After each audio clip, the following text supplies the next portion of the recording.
Magandang araw mga kababayan, narito na ang pinakabagong weather update ngayong Sabado, July 26, 2025. Si Bagyong Emong ay patuloy ng humihina habang papalayo sa kalupaan, ngunit nananatiling aktibo ang southwest monsoon na patuloy na magdadala ng mga pag-ulan sa bansa dahil sa impluensya ng isa pang bagyo na nasa labas ng Philippine Area of Responsibility. Kung gusto mo naman lagi kang updated sa lagay ng panahon, huwag kalimutang mag-subscribe dito sa channel. Ayon sa pinakahuling ulat ng Pag-asa ngayong umaga, si Bagyong Emong ay huminana at isa na lamang tropical depression. Ang sentro nito ay tinatayang nasa 500 kilometers northeast ng Itbayat, Batanes. Taglay pa rin nito ang maximum sustained winds na umaabot sa 55 kilometers per hour malapit sa gitna at pagbugsong hangin na umaabot hanggang 70 kilometers per hour. Patuloy itong kumikilos pa-north-northeast sa bilis na 45 kilometers per hour. Kahit humina na, nananatiling malawak ang epekto ng hangin nito na umaabot hanggang 350 kilometers mula sa gitna. Wala nang nakataas na tropical cyclone wind signal sa anumang bahagi ng bansa, ayon sa Pag-asa. Kahit humina na si Emong,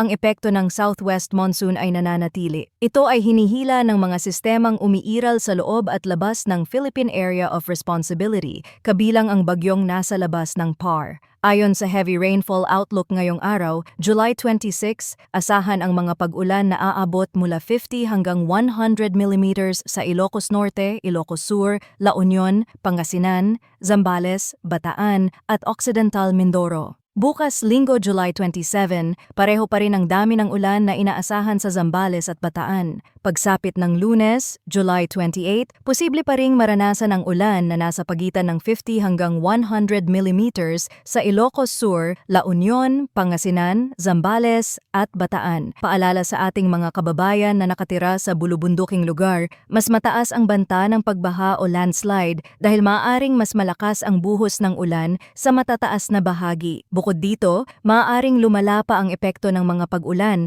dahil sa pagkabasa ng lupa mula sa mga nakaraang pag-ulan. Ayon sa track and intensity outlook ng Pag-asa, tuloy-tuloy ang paggalaw ni Emong sa direksyong north-northeast at inaasahang tuluyan ng lalabas ng Philippine Area of Responsibility ngayong umaga. Dahil sa mabilis na kilos at hindi magandang kondisyon sa paligid, mataas ang posibilidad na maging remnant low si Emong sa loob ng 12 oras. Samantala, may isa pang tropical storm sa labas ng PAR na may international name na Crossa. Ito ay kumikilos pahilaga at mababa ang tsansang pumasok sa ating area of responsibility. Gayunpaman, pinapalakas pa rin nito ang southwest monsoon, dahilan para patuloy ang mga pag-ulan sa malaking bahagi ng bansa. Ayon sa forecast, posibleng magtagal ang epekto ng southwest monsoon hanggang sa pagtatapos ng buwan ng Hulyo, kaya't mahalaga ang patuloy na pagsubaybay at pag-antabay sa mga susunod na ulat ng panahon dito sa ating channel. Maraming salamat sa inyong panonood at manatiling ligtas ngayong tag-ulan mga kababayan.